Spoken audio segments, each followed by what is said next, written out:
Assalamualaikum warahmatullahi wabarakatuh. Perkenalkan, nama saya Devi Solihatun Inayah, JKP Angkatan 11 dari Kabupaten Pati.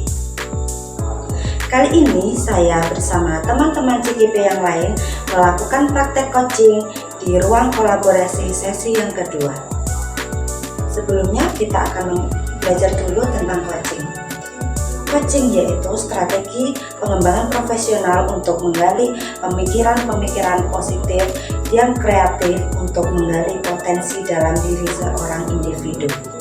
Selanjutnya, prinsip coaching yaitu ada 3. Yang pertama yaitu kemitraan, yang kedua yaitu proses kreatif, dan yang ketiga yaitu menggali potensi diri. Pada kesempatan kali ini saya akan menggunakan alur tirta dalam teknik coaching. Tirta yaitu yang berarti air, berarti dalam melaksanakannya akan kita alurkan seperti air yang mengalir dari hulu ke hilir, mengidentifikasi permasalahan yang ada secara perlahan-lahan sehingga kita dapat menyelesaikannya secara utuh dan utuh.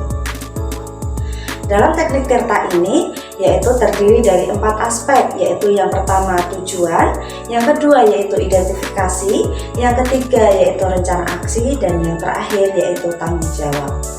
Dalam proses tirta ini kita akan meruntut dari awal kita menentukan tujuannya, kemudian kita akan mengidentifikasi masalahnya, menentukan rencana aksi, dan yang terakhir tanggung jawab kita. Bagaimana kita akan mengimplementasikannya ke depan dan hal-hal apa saja yang kita butuhkan agar rencana aksi kita bisa berjalan dengan maksimal. Nah, selanjutnya mari kita saksikan bersama-sama bagaimana saya dengan rekan sejawat saya sesama JKP melakukan diskusi coaching dengan teknik tirta. Selamat menyaksikan. Assalamualaikum Bu, mohon maaf mengganggu, apakah Ibu ada waktu? Waalaikumsalam, tidak mengganggu Ibu. Bagaimana? Apa yang bisa saya bantu? Begini Bu, akhir-akhir ini saya kesulitan mengondisikan anak-anak di kelas. Apakah Ibu bisa membantu saya? Dengan senang hati Bu Tia. Kira-kira apa yang bisa saya bantu? Sebenarnya saya ingin mendapatkan masukan dari Ibu tentang permasalahan yang sedang saya hadapi saat ini Bu. Coba sekarang Bu Tia ceritakan permasalahan seperti apa yang sedang Bu Tia hadapi saat ini. Akhir-akhir ini anak-anak sering ramai sendiri Bu saat kegiatan belajar. Mereka saling mengusili satu sama lain sehingga kelas menjadi gaduh. Akhirnya anak-anak yang awalnya fokus ingin belajar menjadi terganggu dan tidak fokus belajar. Memang Bu Tia, pada tahun pelajaran ini itu anak-anak sangat istimewa. Anak-anak banyak yang memiliki kecerdasan kinestetik sehingga dalam belajar mereka memerlukan gerakan yang lebih daripada teman-teman yang lain. Lantas, apa yang sebaiknya saya lakukan Bu? Saya sudah bingung bagaimana saya mengatasi hal tersebut. Coba Ibu perhatikan dulu anak-anak itu di kelas kenapa kok tidak bisa fokus. Iya Bu, kegiatan belajar ada beberapa anak yang kelihatan kurang tertarik dengan pembelajaran yang saya sampaikan. Ada juga anak yang membawa minuman, jajan ke dalam kelas. Kemudian ada juga yang dari rumah anak-anak memang kelihatan murung. Nah, ternyata ada beberapa faktor yang Ibu sampaikan tadi ya, kenapa anak-anak itu ada yang kurang fokus dalam belajar. Yang pertama tadi anak kurang tertarik sama pembelajaran yang sedang Ibu berikan. Yang kedua, anak-anak tadi ada yang terganggu karena ada temannya yang membawa jajan atau mainan di dalam kelas.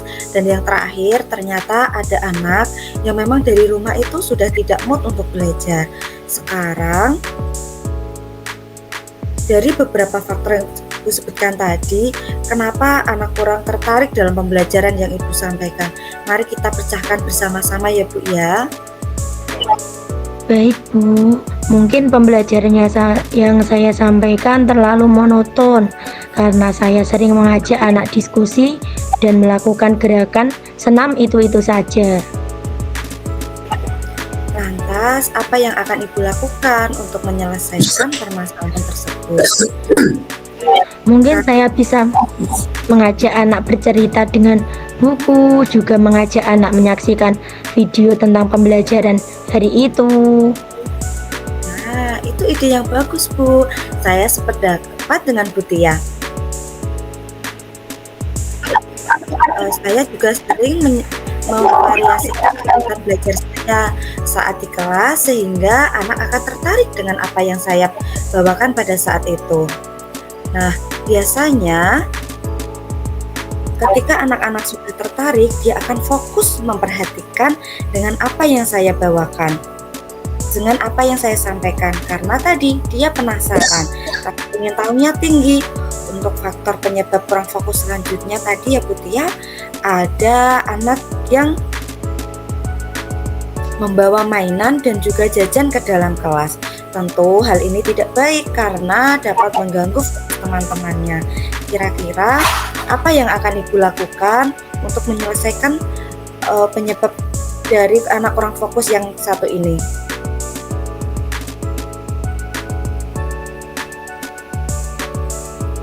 Benar Bu, perilaku anak yang sering membawa jajan dan mainan ke dalam kelas tidak dibenarkan. Tindakan anak tersebut mampu membuat anak-anak yang lain hilang fokus karena tertarik dengan apa yang dibawa temannya. Untuk mengatasi hal tersebut, kira-kira apa yang akan Ibu lakukan? Mungkin saya bisa membuat kesepakatan kelas Bu dan memberikan penegasan dalam pelaksanaan kesepakatan kelas. Ketegasan seperti apa yang Ibu maksudkan di sini ya? Ketegasan yang saya maksudkan adalah dengan bersama-sama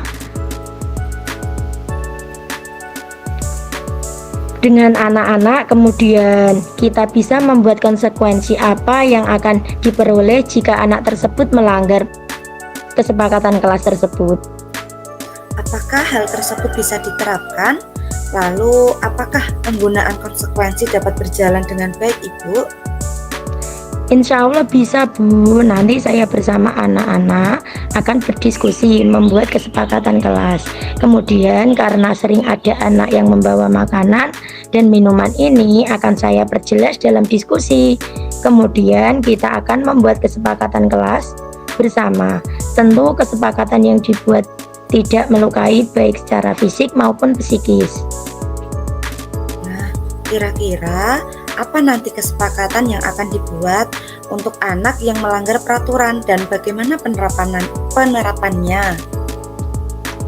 Untuk penerapan konsekuensi ini, saya mengingatkan anak tentang kesepakatan kelas yang dibuat, menanyakan perbuatan anak, apakah sudah sesuai dengan kesepakatan kelas atau belum. Kemudian mengarahkan anak untuk menyimpan jajan atau mainan yang dibawa di saku. Namun, jika masih dimainkan secara sembunyi-sembunyi, saya akan meminta anak untuk menyimpannya di atas meja guru. Tentu, mainan atau jajan akan dikembalikan lagi pada saat istirahat maupun saat pulang sekolah. Gagasan yang Ibu Tia sampaikan tadi sudah bagus. Jika konsekuensi yang dibuat sama, tentu nantinya anak tidak akan terkejut dengan apa yang disampaikan oleh Ibu. Selain itu, ini juga mampu memupuk rasa tanggung jawab anak, karena anak akan berusaha mematuhi kesepakatan kelas yang sudah dibuat secara bersama-sama. Kemudian, dalam pelaksanaan konsekuensi, Ibu pun tidak langsung menghakimi anak, namun memintanya untuk melakukan refleksi terlebih dahulu mengenai perilakunya, kemudian menegur, dan yang terakhir baru meminta mainan atau jajan yang dibawa untuk menaruhnya di meja guru sesuai dengan kesadaran anak. Ya Bu, karena saya tidak ingin anak merasa sedih karena mainan atau jajannya langsung diambil begitu saja. Perhatikan kata ibu, ada 3 faktor yang membuat anak tidak fokus dalam belajar ya. Yang pertama, anak bosan dengan model pembelajaran yang dilakukan ibu. Yang kedua, anak membawa jajan atau mainan ke dalam kelas. Dan yang terakhir, ada memang yang anak dari rumah itu memang sudah tidak bersemangat saat belajar. Kira-kira bagaimana langkah ibu untuk menangani hal tersebut? Untuk menangani anak yang sudah tidak mood belajar, saya akan melakukan pendekatan terlebih dahulu, menanyakan apa yang menyebabkan anak tersebut murung.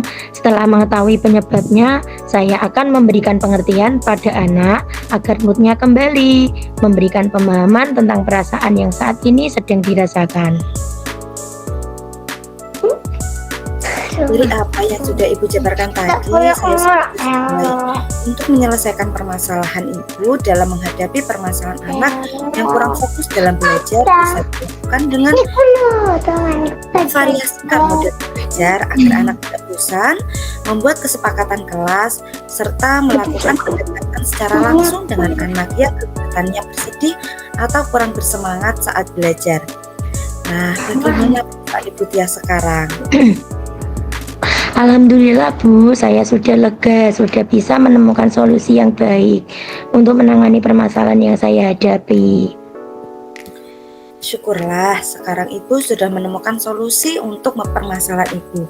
Lalu, dari apa yang sudah ibu rencanakan tadi, komitmen seperti apa yang akan ibu lakukan dalam menjalankan rencana tersebut? Dan apa harapan ibu ke depannya terhadap rencana tersebut? Agar apa yang saya rencanakan tadi bisa berjalan dengan baik, hal yang akan saya lakukan yaitu dengan lebih berusaha, perhatian terhadap apa yang sedang dirasakan dan mengarahkan anak agar bisa fokus saat belajar, serta konsisten untuk membuat pembelajaran yang lebih bervariatif. Kemudian saya juga akan mencontohkan agar tertib saat di dalam kelas dengan memberikan contoh secara langsung. Harapannya anak-anak juga termotivasi untuk lebih baik. Itu dengan model belajar yang bervariatif, harapan saya anak-anak lebih tertarik dan antusias terhadap pelajaran yang saya bawakan dan membuat anak fokus saat belajar.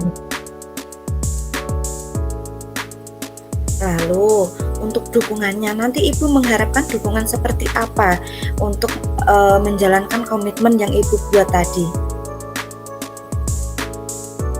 Dukungan yang saya harapkan yaitu dari kepala sekolah, juga rekan sejawat.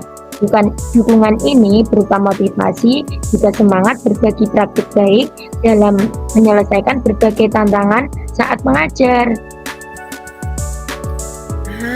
Itu ide yang bagus Bu Tia. Semoga ide baik ini bisa terlaksana dan berjalan sesuai dengan rencana, sehingga dapat berdampak positif untuk anak yang nantinya bisa membuat pembelajaran dapat dilaksanakan dengan maksimal dan bisa diterima dengan baik oleh anak. Amin. Terima kasih Ibu sudah membantu saya menguraikan permasalahan yang sebelumnya saya hadapi. Saya merasa senang dan lega sudah mendapatkan penyelesaian masalah yang berpihak pada murid. Tentu, kita sebagai seorang guru harus mengutamakan anak dalam mengambil keputusan, terutama saat kegiatan belajar mengajar. Karena kesuksesan seorang guru bisa dilihat dari seberapa besar ia peduli terhadap anak didiknya. Kemudian, insight apa yang Ibu terima pada sesi kali ini?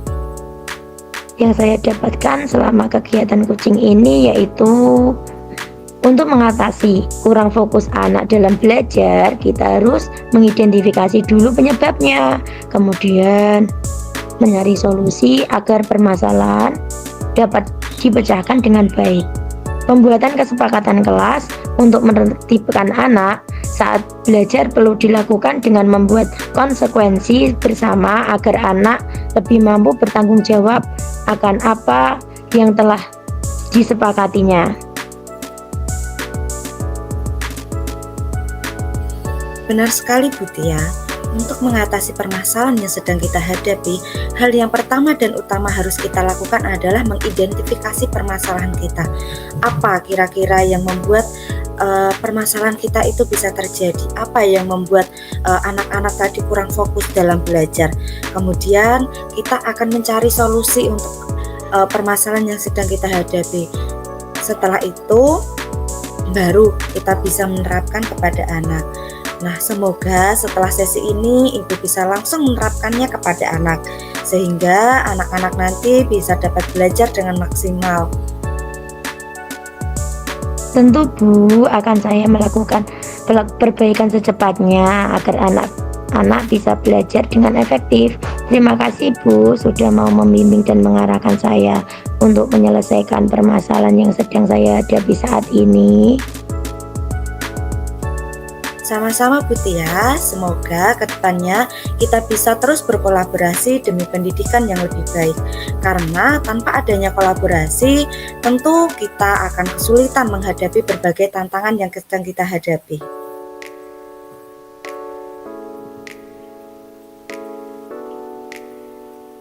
Baik Bu, sekali lagi terima kasih Bu. Kalau begitu saya pamit dahulu. Assalamualaikum. Mari Bu Devi. Sama-sama Bu Tia. Waalaikumsalam warahmatullahi wabarakatuh. Hati-hati di jalan ya Bu Tia. Ya Bu Devi.